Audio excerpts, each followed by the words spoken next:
Bismillahirrahmanirrahim. Assalamualaikum warahmatullahi wabarakatuh.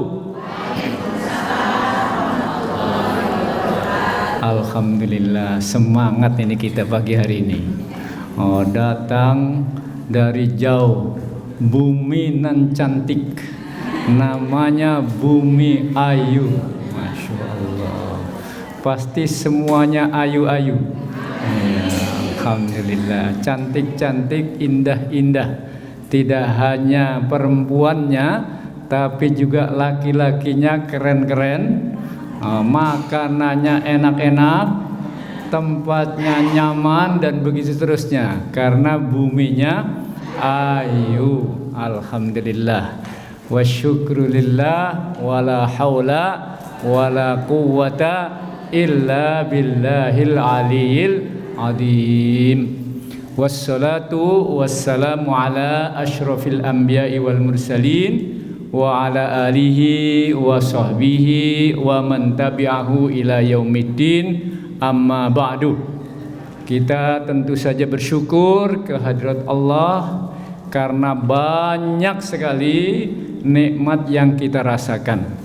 Nikmat sehat, nikmat kesempatan, nikmat macam-macam. Salawat serta salam kita sampaikan kepada junjungan kita Nabi besar Muhammad sallallahu alaihi wasallam. Berkat perjuangannya, berkat mujahadahnya, akhirnya Islam masuk ke dalam hati sanubari kita, sehingga cahaya Islam, nurul Islam, nurul iman sampai ke dalam aktivitas kita sehari-hari.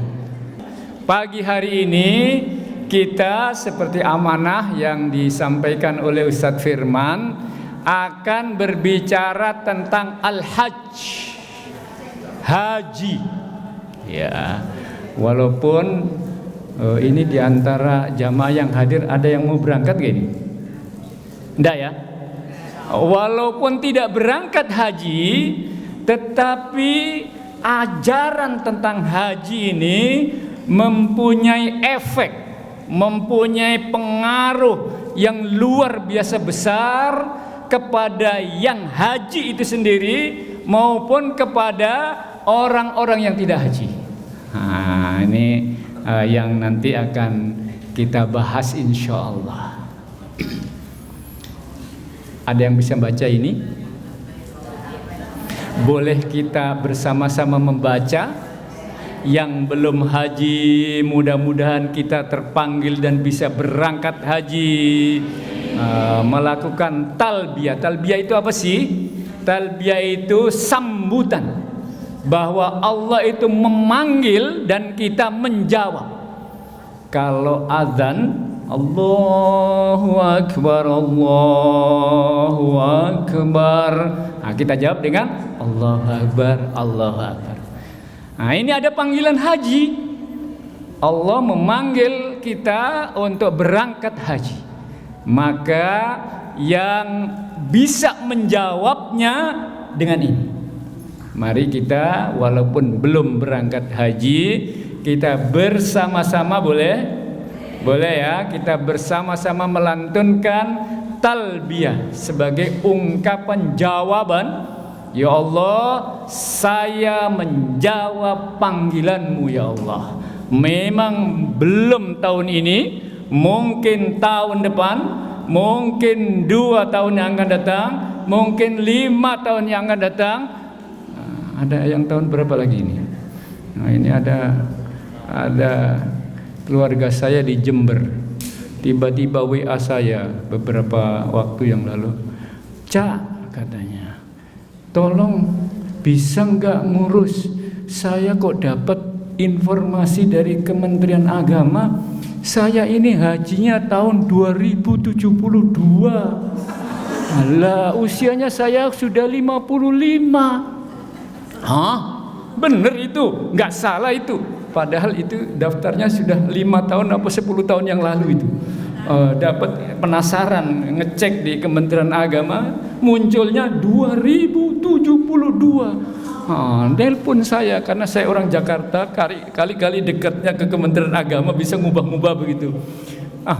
Salah kali itu, coba dicek lagi.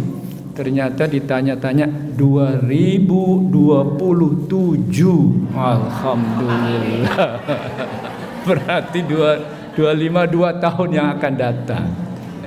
Ya, ada sedemikian rupa. Tapi bagaimanapun, entah tahun 2072, janganlah. Berapa usia ibu-ibu kalau 2072 ya? Kita menjawab panggilan Allah dengan bersama-sama melafadzkan ini. Bismillahirrahmanirrahim. Labbaik Allahumma labbaik.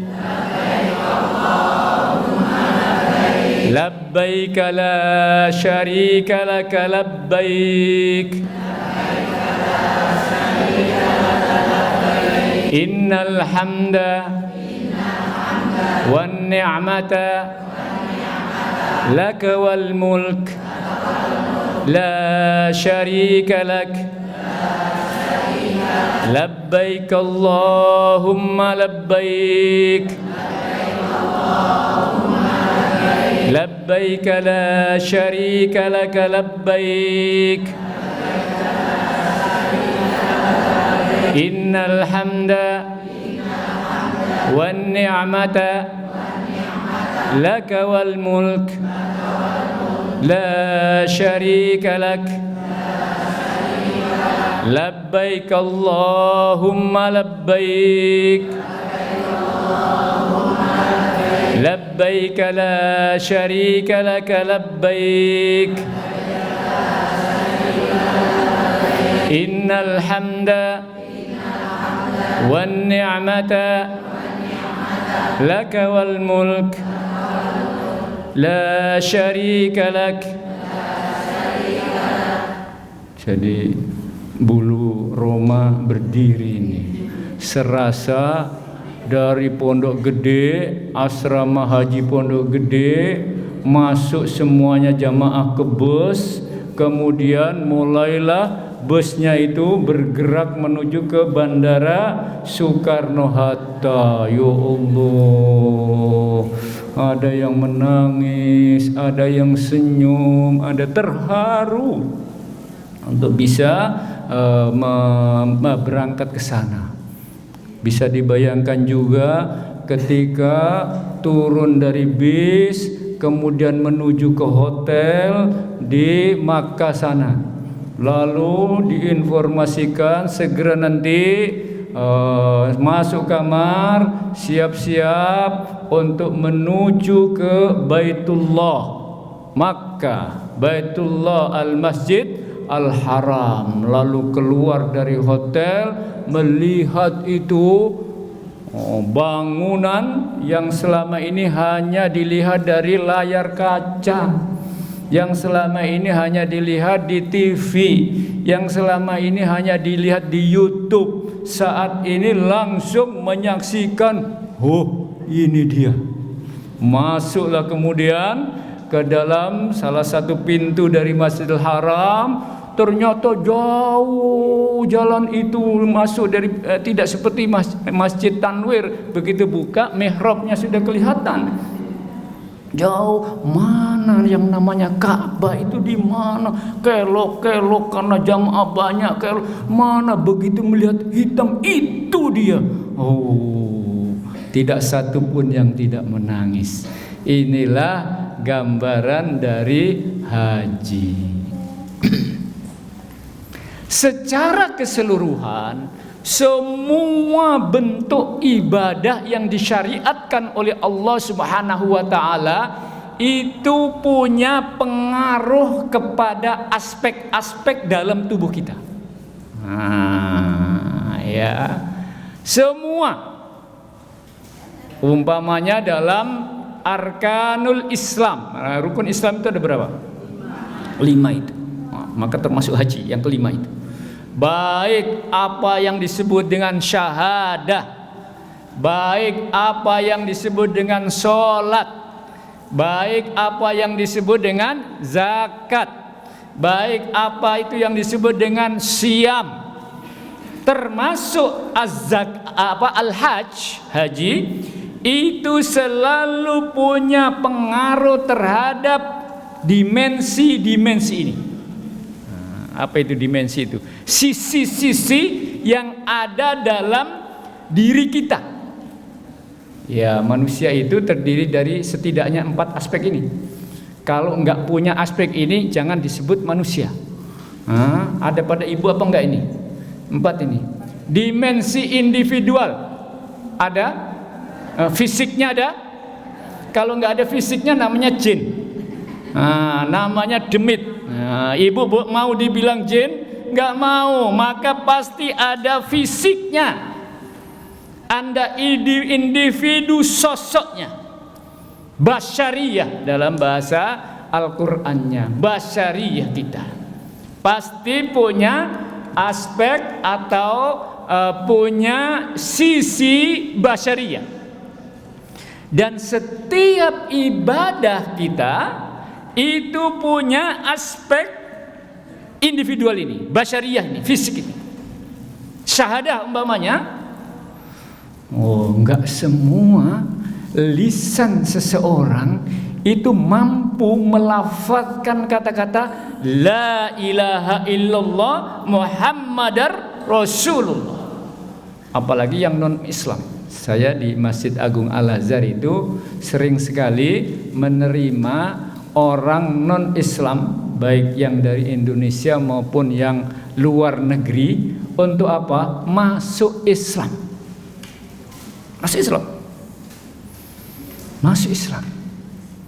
Dan syarat untuk bisa masuk Islam, dalam 1 pekan itu bisa 3-4 orang masuk Islam. Hanya belum di Muhammadiyah, dari masjid ke masjid itu banyak sekali, alhamdulillah. Syarat daripada memeluk agama Islam itu apa? Melafalkan fisik, secara fisiknya harus mengucapkan. Enggak boleh dibatin saja di dalam kamar kemudian sampun. Kayak agama yang eling itu. Yang penting kan eling. Sampun. Sudah gitu saja. Di hati saya sudah mengucapkan la ilaha illallah Muhammadar Rasulullah. Selesai, enggak boleh, belum diterima sebagai muslim. Harus melafazkan, bahkan melafazkan harus disaksikan. Ya, kami di masjid itu di mihrab, di depan mihrab begitu hari Jumat disaksikan oleh jamaah habis sholat Jumat. Disaksikan oleh orang. Secara fisiknya mengeluarkan kata-kata itu. Nah, tidak gampang bisa melafazkan itu. Apalagi yang tadinya non muslim, susah sekali. Bahasanya pun bahasa Arab. Sudah bahasa Arab ditanya apa artinya enggak tahu lagi. Saya pegang tangannya ini, si cowok ini mengikuti itu susah sekali. Tetapi harus bisa. Fisikalnya harus bisa dan terdengar. Pengaruh dari fisiknya. Ada pengaruh sosialnya, disaksikan oleh yang menyaksikan ini minimal. Belum nanti pengaruh sosial dari sisi keluarganya. Ada yang keluarganya, silahkan, kamu sudah gede, kamu sudah dewasa, kamu boleh menentukan dirimu sendiri, kata keluarganya yang masih non muslim. Ada yang malah diusir, kamu masuk Islam, keluar dari keluarga saya. Ada yang komunitas bisnisnya harus dipotong, harus dan sebagainya. Ada pengaruh sosial tentang syahadat. Pengaruh intelektualnya, tambah ilmunya, setidaknya mengetahui apa sih perbedaan sebelum saya Islam dengan setelah saya Islam. Pelajari itu apa tentang ketuhanan. Bagaimana sebelumnya, sekarang apa yang makna la ilaha illallah Muhammadar Rasulullah itu apa? Nah, itu ilmu terkait dengan dimensi intelektual. Nah, spiritual hati. Jadi saya biasanya nanya, Mbak, kenapa sih Mbak masuk Islam? Salah satu diantaranya menjawab, iya, saya lihat teman saya sekantor dulu, kok dia Muslim, suasana kegiatannya kayak tentrem, tenang, adem, ketenangan hati, sementara dirinya merasa galau dalam beragama. Nah, ini aspek dalam tubuh seseorang ketika menjalankan ibadah. Begitu pula sholat. Memang sholat itu untuk fisiknya gerak begitu, tetapi tidak hanya gerak fisiknya, ya, punya pengaruh terhadap sosialnya. Maka di ayat Al-Quran disebutkan innas sholata tanha anil fakhsyai wal munkar. Kalau kita jungkar-jungkir, kalau kita setiap hari setiap malam sholat tapi tidak punya pengaruh sosial kepada kiri kanan kita, ini dipertanyakan sholat. Setiap ibadah itu pasti punya pengaruh pada dimensi-dimensi ini. Pengaruh intelektual, iya. Semakin rajin sholat, maka semakin punya ilmu terkait dengan sholat. Banyak sekali ilmu tentang sholat. Tetapi setelah itu tidak hanya ilmu yang didapat dari akibat sholat itu. Kalau berbicara tentang haji, itu artinya pertemuan akbar, pertemuan bangsa-bangsa, ya. Bahkan satu kloter saja, satu rombongan jamaah haji saja, itu tadinya tidak saling kenal mengenal menjadi kenal. Bayangkan orang satu rombongan itu satu bus yang jumlahnya rata-rata 45 atau ada yang 50 itu, yang tadinya tidak saling kenal, walaupun sama-sama dari Bumi Ayu, tetapi kan gak langsung saling kenal. Kenalnya ketika manasik itu, hari, 2 hari, 3 hari, 5 hari, akhirnya mengenal itu. Dan dalam proses kenal mengenal itu pasti terjadi saling pengaruh mempengaruhi. Ada yang sifatnya jahil, ada yang sifatnya usil, ada yang suka mencubit, ada yang suka ngomel, ada yang pendiam, ada yang omongannya ember, ya, macam-macam. Tetapi disatukan dalam pertemuan, disatukan dalam pertemuan, disatukan dalam tujuan, ya, disatukan dalam ibadah, namanya ibadah haji. Nah, apalagi antara travel dengan travel, antara KBIH dengan KBIH, antar negara dengan negara kumpul di sana. Dalam satu musim haji itu bisa 2, 3 sampai 4 juta bertemu. Bayangkan kalau diselenggarakan di Jakarta, Pak Firman, panitianya kayak apa? 4 juta ngumpul di Jakarta. Pusing itu, nggak ada 4 juta saja macetnya kayak begini, apalagi itu terjadi setiap tahun.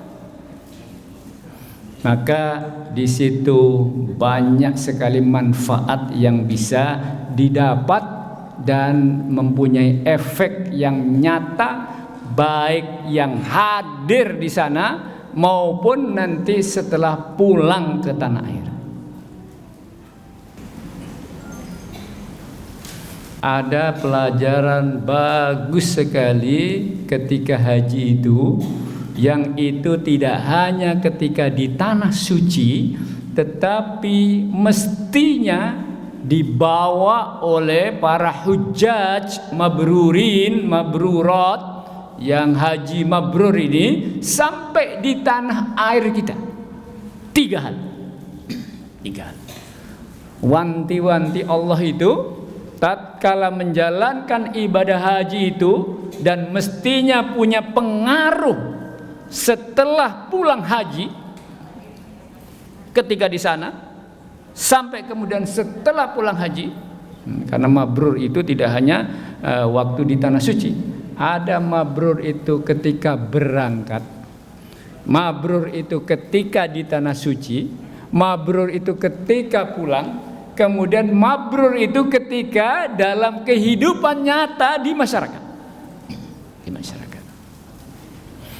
Mabrur itu apa sih?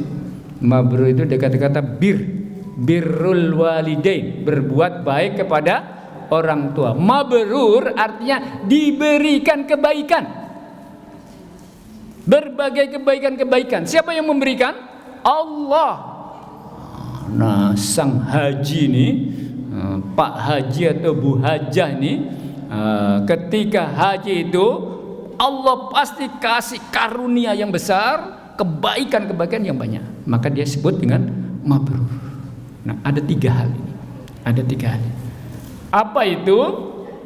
Kata-kata di ayat ini adalah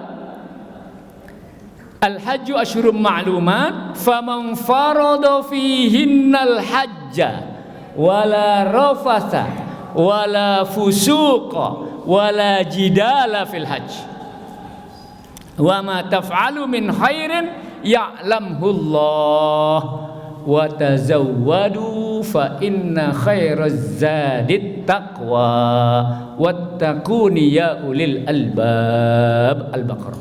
Kata-kata yang saya maksud dengan 3 itu adalah la fala rafasa 1, wala fusuqa 2, wala jidala 3. Begitu diperintahkan menjalankan haji dan bisa melaksanakan sampai di tanah suci, menjalankan ibadah haji, maka ketika di sana itu 3 hal ini. Jangan sekali-kali rafas. Apa itu rafas? Rafas itu berkaitan dengan mulut, dengan lisan. Ya, berkaitan dengan ucapan. Menjaga ucapan supaya ucapannya itu tidak kotor, tidak jorok, tidak porno, tidak nyinyir, tidak apa lagi yang kaitan dengan omongan itu. Tidak apa lagi? Tidak kotor, tidak nyinyir, tidak bohong, tidak buruk jelek. Itu rafas. Jaga betul mulutnya agar jangan berkata-kata rafas. Kumpullah di pondokan di Makkah sebelum menunaikan ibadah haji. Perempuan sendiri 6 orang setiap kamar, laki-laki sendiri 6 kamar setiap orang. Teman-teman yang satu 6 orang setiap 1 kamar ya, bukan 1 orang. 6 ini bukan keluarganya dari yang satu biasanya di rumahnya mandinya pakai shower. Tapi yang satu lagi biasa mandinya pakai gayung. Begitu masuk di kamar di penginapan pondokan itu, ternyata nggak ada gayungnya, nggak ada embernya, yang ada apa? Shower. Kata yang nggak biasa dengan shower, aduh gimana mandi kayak begini, nggak seger ah. Turunlah ke bawah, beli ember, beli gayung. ini baru nikmat. Ternyata di bawah ada itu jualan begitu ember, ada ini sampai terasi juga ada, ikan asin juga ada. Senangnya belanja aja ibu tuh. Naik ke atas, mandi dengan embernya.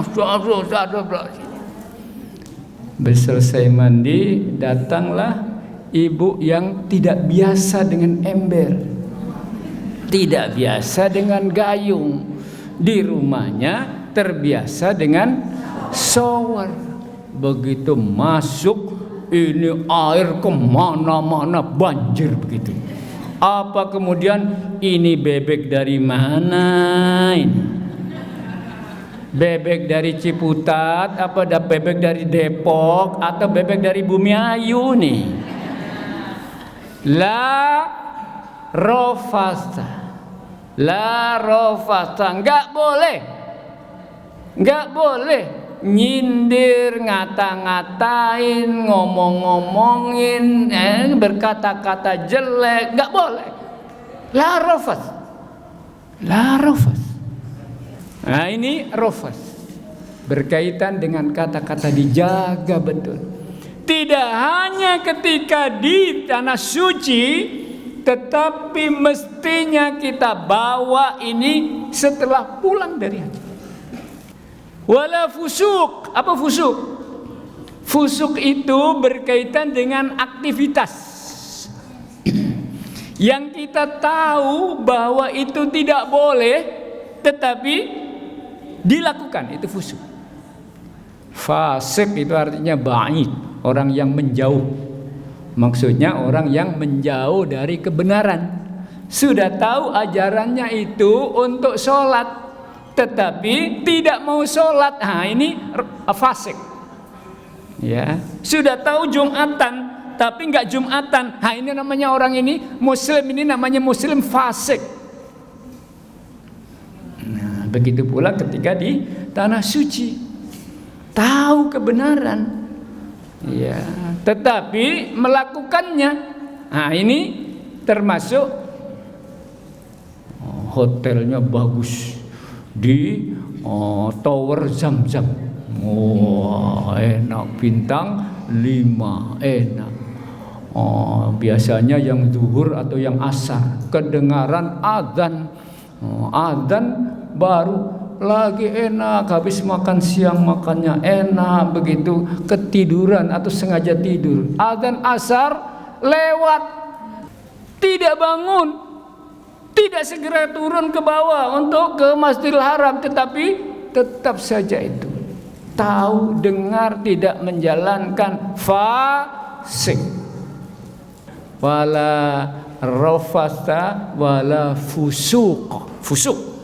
Ya, itu berkaitan dengan berbagai hal yang kita tahu itu adalah benar tapi tidak dijalankan. Tahu itu salah tetapi dilanggarnya. Naudzubillah. Wala jidala fil hajj. Dan tidak ada apa? Jidal. Apa jidal itu? Pertengkaran.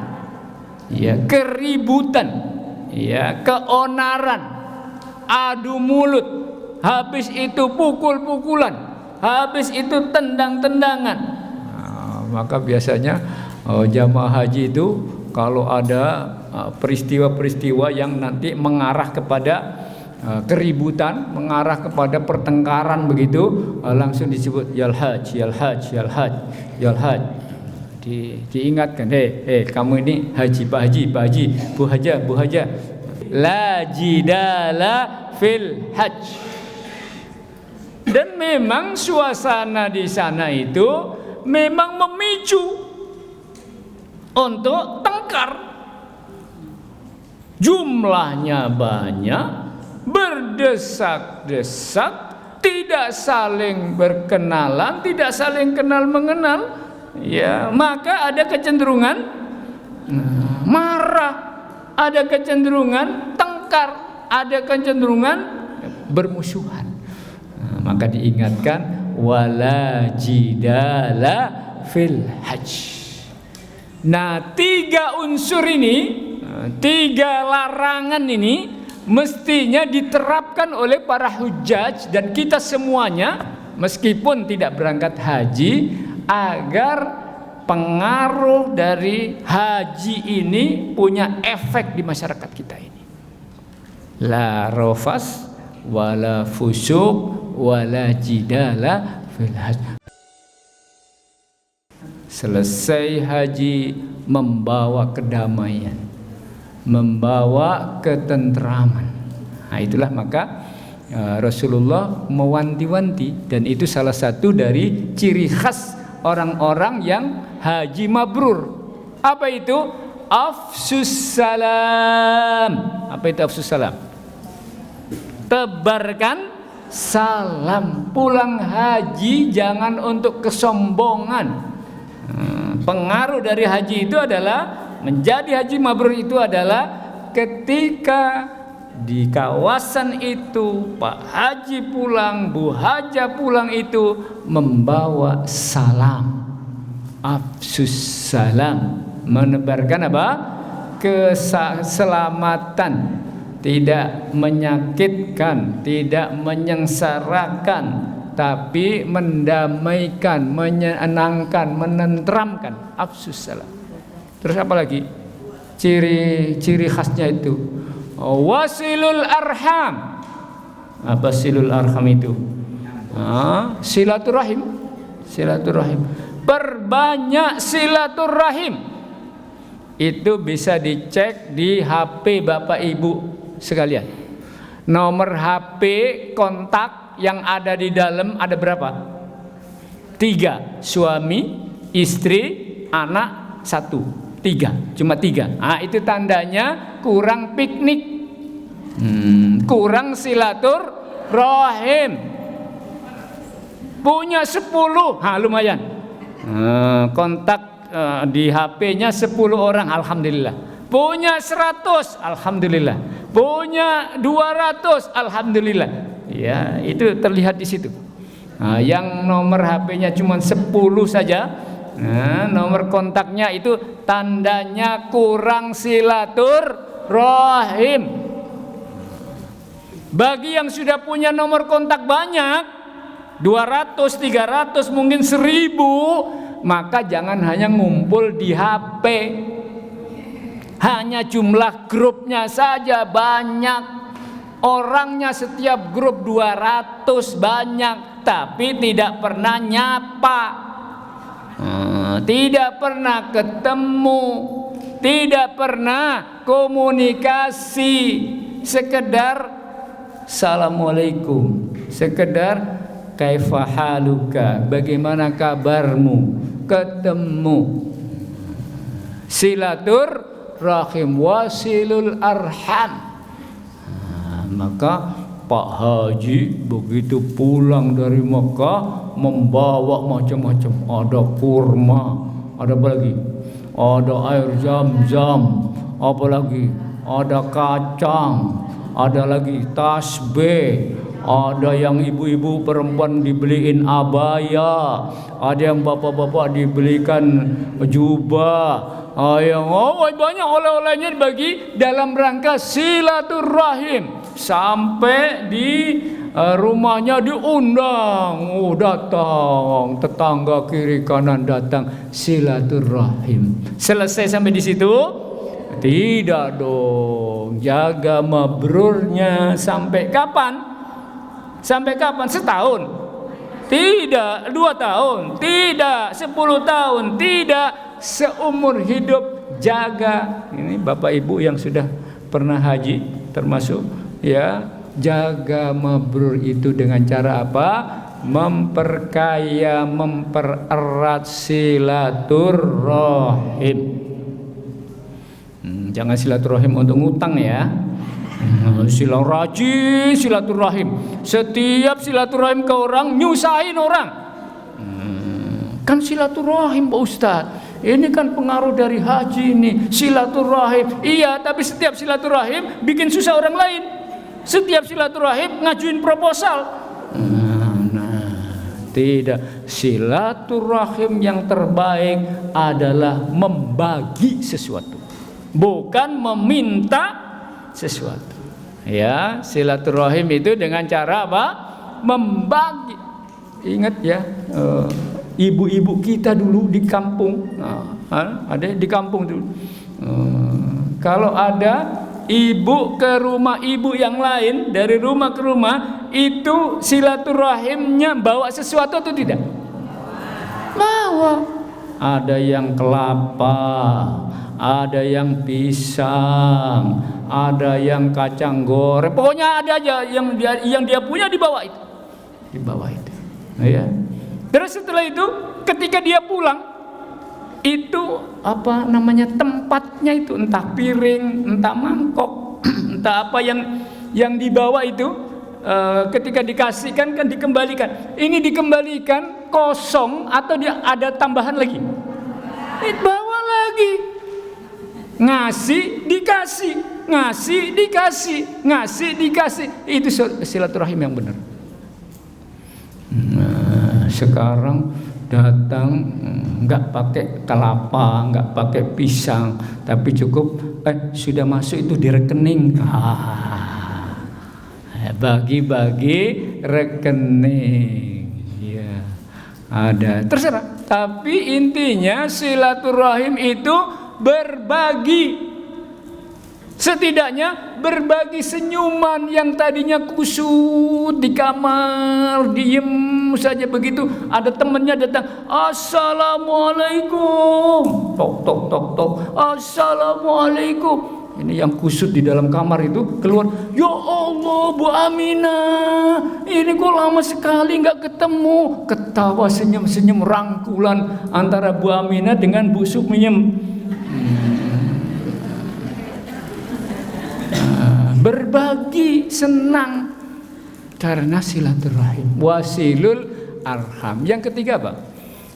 Atimut to'am. Apa itu atimut to'am? Kasih makan. Kasih makan. Nah, itu nyambung tadi itu. Silaturahim, kasih makan. Kasih makan. Ada kebiasaan bertamu tuh kalau belum makan nggak boleh pulang. Makan dulu. Ada kegiatan makan. Akhirnya, nah ini makan juga ini. Ngaji makan. Kurang afdol, kurang ini kalau. Tetapi kata-kata to'am makan itu tidak hanya makan dalam arti ini, tetapi apa? Memberi sesuatu. Sedekah, infak, zakat, ya. Atimut to'am, beri makan. Jangan ada orang yang tidak makan, karena tidak makan itu susah. Bisa mengarah kepada busung lapar. Maka makan. Tapi masyarakat kota ini kebanyakan makan. Dikit-dikit makan, akhirnya makannya mewah-mewah pula. Maka disuruh oleh Allah supaya puasa seimbang. Ciri khas daripada mabrur itu adalah, daripada pengaruh dari haji itu, ketika menjadi lebih dermawan dibanding sebelum berangkat haji. Bukan semakin tambah pelit. Nyoh, bahasanya orang Bumiayu. Gampang memberi, enak. Ada apa-apa, punya sesuatu kasih. Bila perlu, saya nggak makan nggak apa-apa, yang penting saya kasih. Kayak seorang ibu kepada anaknya, betul? Ya, ibu kepada anaknya. Begitu kondangan ada makanan, nggak dia makan, ingat anaknya. Kalau bapaknya lupa, yang diingat anaknya, maka dibawa. Cuman satu, dimakan sedikit, dibungkus, dibawa. Ya Allah, ini tradisi yang bagus terkait dengan ingin berbagi, ingin orang lain juga ngerasain. Yang saya makan nih, ingin orang tetangga saya bisa ngerasain. Jadi itu atimut to'am. Nah, satu lagi, ada berapa tadi? Satu tadi apa? Pertama? Nah, kalau sudah lupa, afsus salam. Yang kedua, silul arham. Yang ketiga, At'imut ta'am, kasih makan, ya, kasih berbagi. Nah, yang keempat,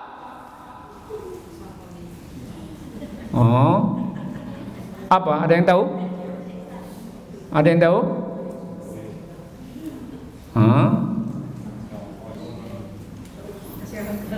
Enggak ada yang tahu? Ya. Yang keempat, wasallu billaili wan nasu niyam. Apa? Sallu billaili artinya salat malam.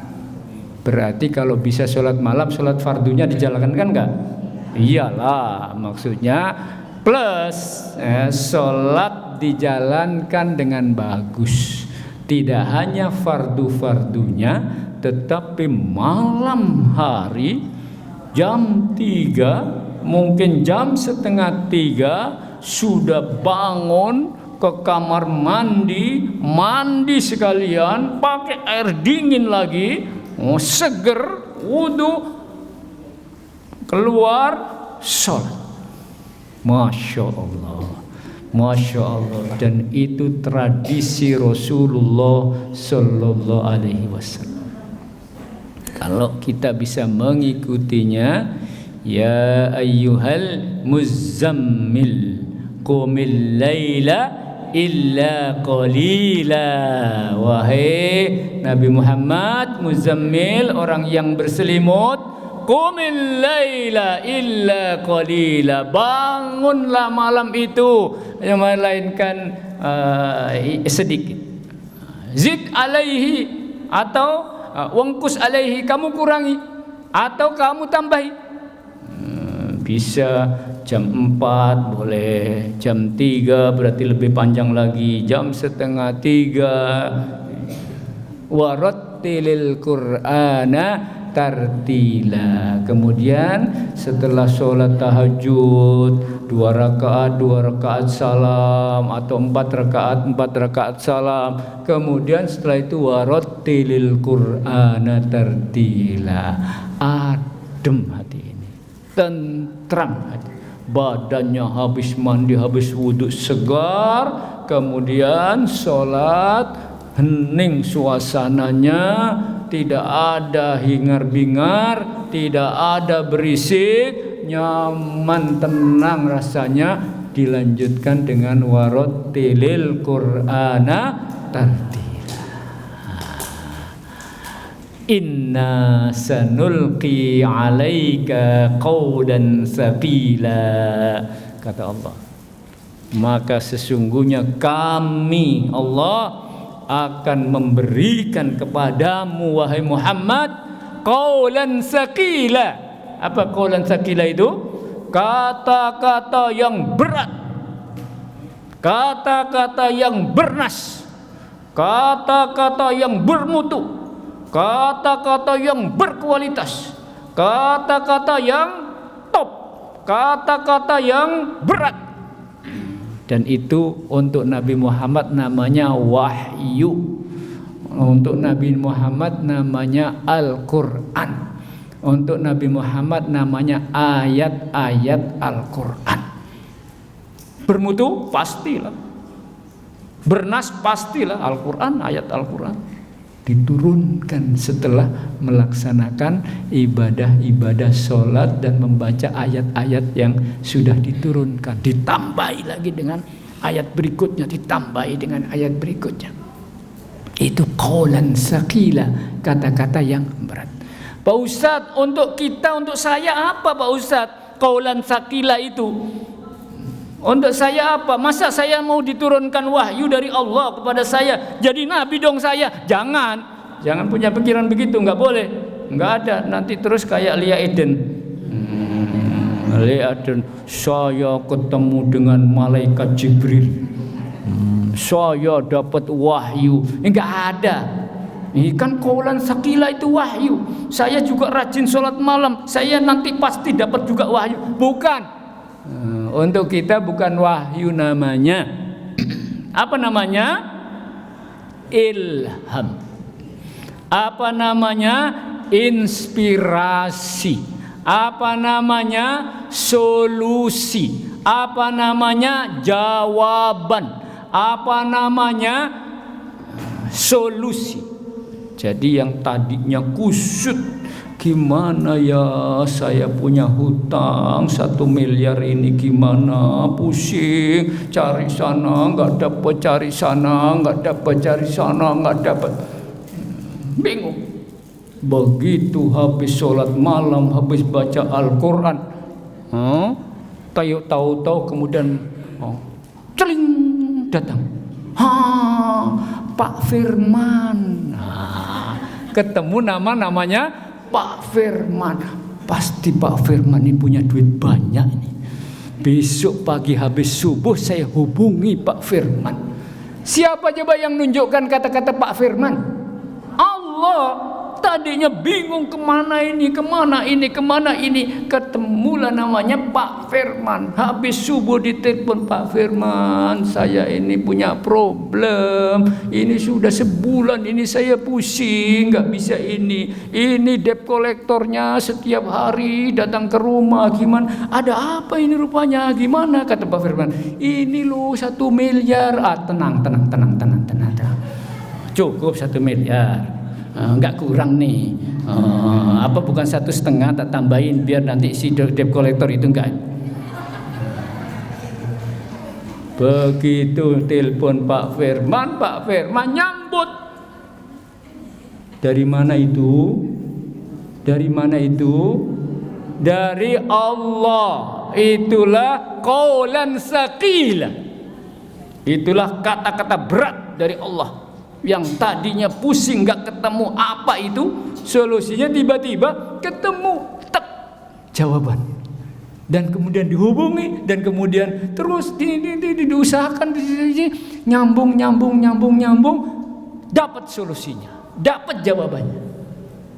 Yakinilah, percayalah bahwa Allah akan memberikan kepada kita qaulan saqilah, asal sallu billaili wan nasu niyam.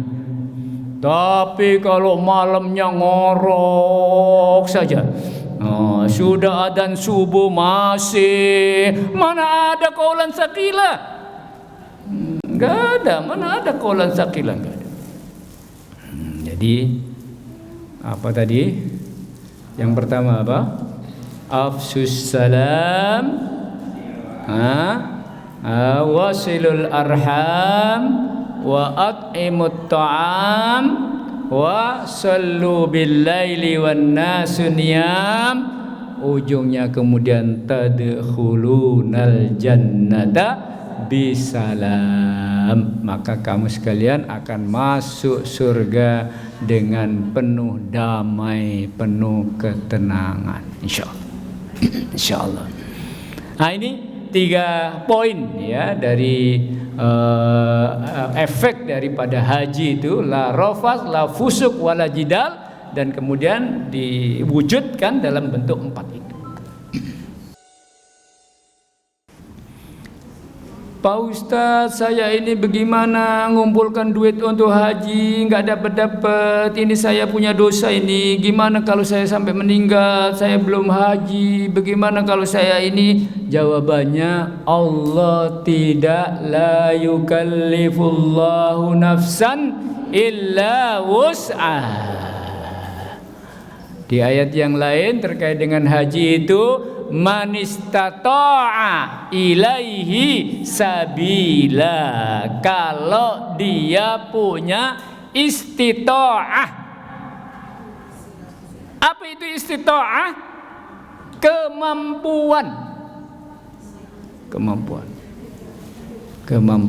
Dulu para ulama dulu, yang namanya istita'ah itu, yang namanya kemampuan itu hanya ada 2.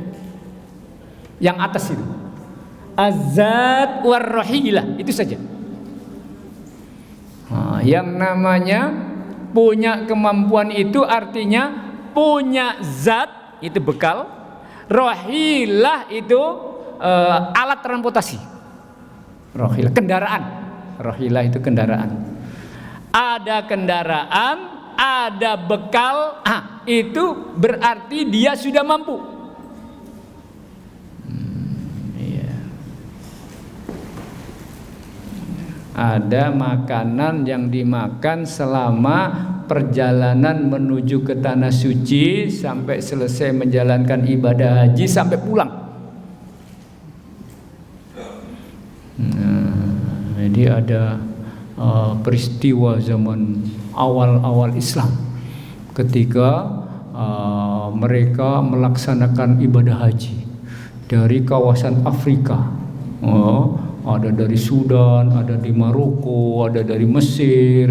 Mereka menuju ke Mekah itu dengan cara apa?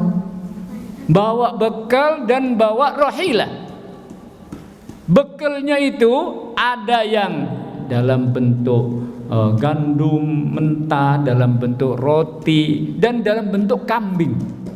Jadi kambingnya itu digiring bersama dengan dia, rombongan umpamanya 30 orang begitu, maka bawa kambing mungkin 50 ini bersama-sama dengan dan kendaraannya yaitu onta.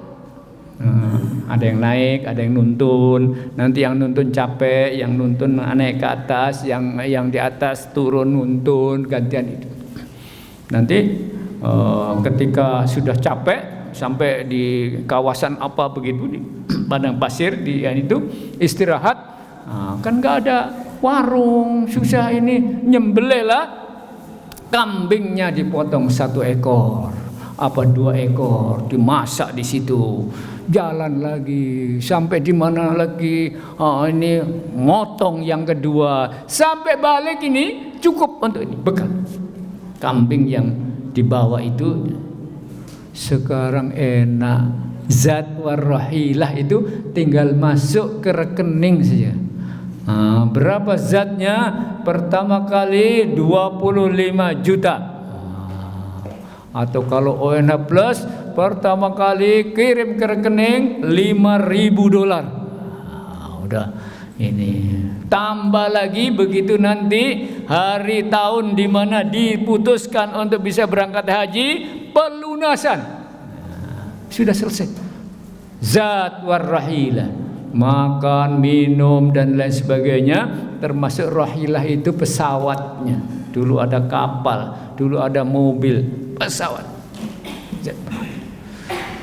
Bisa bayar itu, berangkat. Tetapi ternyata tidak cukup hanya zat warrahilah, ada namanya as-sihhah. Kesehatan, punya bekal, sudah bayar, tetapi tidak tunda, nggak bisa. Ada lagi al-afiyah, mental, fisiknya, mental spiritualnya. Siap tidak? Ada yang sudah ada bekal, ada, tapi fisik saya nggak berani Pak Ustadz. Nanti di sana jangan-jangan saya ini masih jelek, saya ini badannya belum jelas. Masa nanti berangkat haji nanti di sana kena azab, takut dengan begitu, nggak jadi. Ada seorang, saya setiap tahun itu biasanya ngurus itu yang undangan dari Saudi Arabia, dari raja. Nah, satu ketika saya disuruh ngubungin oleh seorang profesor begitu yang belum haji. Tapi sudah sepuh, sudah ini punya pengaruh besar di kampus dan di masyarakat karena dia punya keahlian, tapi kok nggak haji-haji?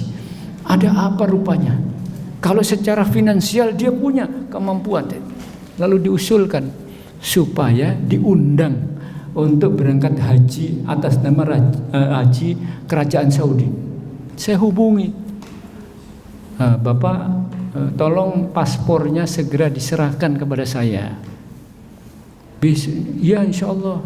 Sudah seminggu saya hubungin lagi, nggak diserahkan.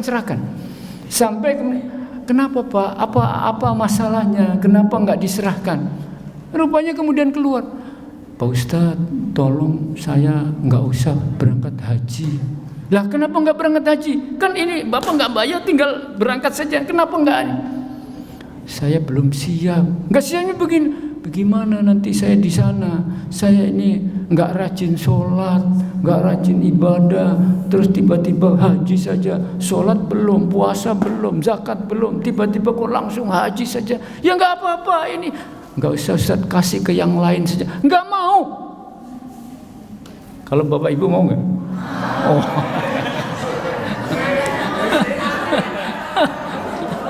Aneh itu. Akhirnya diganti kepada yang lain. Yang lain itu mirip itu juga. Tapi mau, nah waktu datang ketemu saya di kantor itu, waktu itu bisikin kayak begitu juga. Pak Ustadz, ini saya berani-beranikan loh Pak Ustadz. Gimana? Oh iya, saya ini ibadah saya ini kurang. Padahal saya ini udah 75 atau berapa, 77 tahun. Ini ibadah saya ini dari dulu saya kurang, ini Islam saya kurang.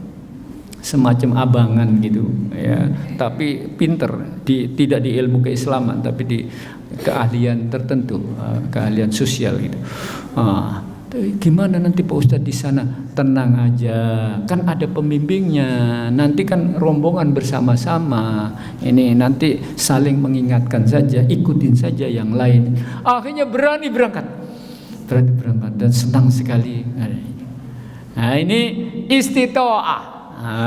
Ada yang punya duit, ada yang punya kesehatannya bagus, ya, punya kendaraannya ada untuk beli naik pesawat ada, tetapi mentalnya tidak ada.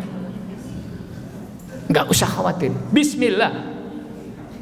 Ada yang ketika di bandara itu bilang, Pak Ustadz, ini saya terakhir insya Allah dari bandara ini mau naik pesawat ini nanti terakhir saya melakukan kejahatan-kejahatan. Saya ini yang rokok, yang minum-minuman, ya perempuan, ya pokoknya ini. Bismillah, saya tobat dari mulai ini naik pesawat ini sampai nanti di sana sampai pulang dan seterusnya saya tidak melakukan lagi. Keren. Itu mental. Bismillah.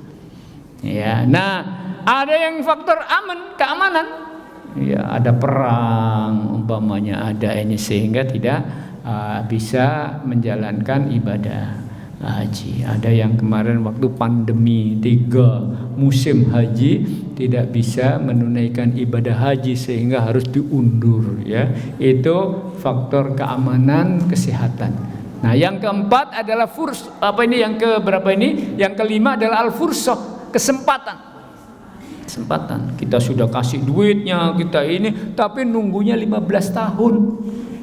Ngantri itu. Nah, nunggu 15 tahun. Nah, ini kaitannya dengan istitoah. Nah, mudah-mudahan kita dimudahkan, maka semangat di masyarakat kita untuk mencari dan menambah ekonomi, jadi sukses di bidang ekonomi, kumpulkan duit sebanyak-banyaknya. Orang muslim harus kaya. Ya. Tidak hanya kaya uangnya ya, tapi kaya mentalnya, kaya kesehatannya, kaya ini. Harus kaya, harus mampu. Semangat daripada haji ini, istitoah itu, muslim itu harus mustati'. Harus orang yang apa? Mampu. Mampu itu apa? Kuat. Apalagi kalau haji itu, tawaf itu, wah, sa'i itu, di Arafah panas-panas, harus kuat muslim itu. Harus kuat finansialnya, kuat fisiknya, kuat kesehatannya, kuat ilmunya, kuat mentalnya. Nah, ini saya kira ini yang utama daripada pengaruh haji yang hebat itu. Maka disarankan waktu haji itu yang masih muda-muda itu loh, kaya, muda, fisiknya masih gagah itu. Jangan udah tua, sudah sakit, sudah ini baru berangkat. Habis Pak Ustadz, dulu waktu mudanya belum kumpul duitnya. Sekarang sudah kuat.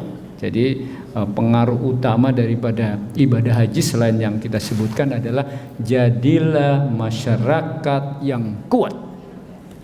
Maka dengan masyarakat yang kuat itu kita tidak gampang dijajah. Ya, kita tidak gampang dikuasai oleh segelintir orang-orang yang punya duit. Karena muslim, alhamdulillah, PP Muhammadiyah sekarang menggalakkan. Nah ini, kalau dulu kan dua, satu pendidikan, yang kedua PKU, rumah sakit itu ya, PKU lah, tentang kesehatan sosial. Nah yang terakhir ini yang lagi semangatnya Pak Haidar itu terkait dengan apa? Ekonomi. Kita dukung. Ekonomi warga Muhammadiyah harus keren, harus istitoah, harus mampu, harus kuat. Jangan ada warga Muhammadiyah miskin.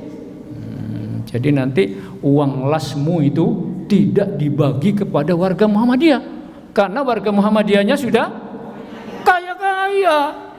Bagi kepada masyarakat Muslim ini, bahkan nyontoh Saudi Arabia atau nyontoh Brunei Darussalam nanti.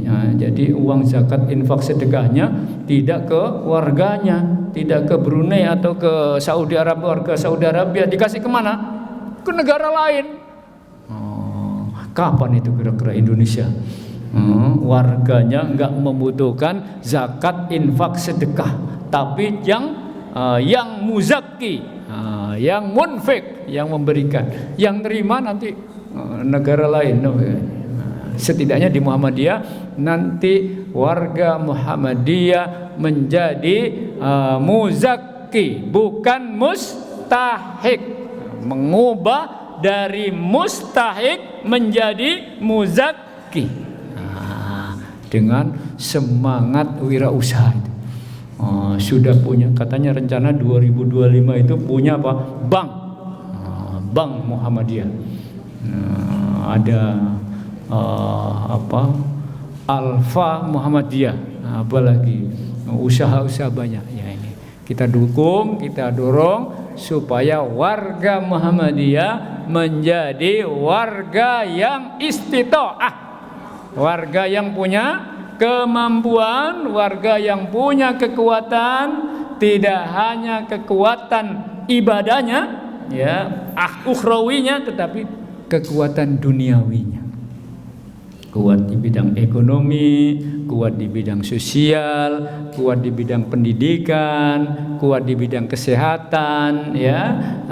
Ini kita harapkan dari pengaruh haji ini. Bagaimana miskin mau berangkat haji? Ya nggak bisa. Termasuk ini rajin piknik, rajin piknik silaturahim. Ini piknik ini karena mampu atau nggak mampu? Nggak mampu mana bisa sampai Jakarta? Keren. Berpikniklah, perbanyak piknik, jangan kurang piknik. Kalau dalam yang hadis tadi silul arham itu, silaturahim itu apa? Banyak piknik, jangan kurang piknik. Banyak piknik, pakai duit apa enggak? Pakai sehat apa enggak? Iya. Pakai ilmu apa enggak? Ya iyalah. Iya. Saya kira ini kita tutup kajian kita dengan membaca doa kafaratul majlis. Subhanakallahumma wa bihamdika asyhadu an la ilaha illa anta astaghfiruka wa atubu ilaik. Wabillahi taufiq wal hidayah war ridha wal inayah. Wassalamualaikum warahmatullahi wabarakatuh.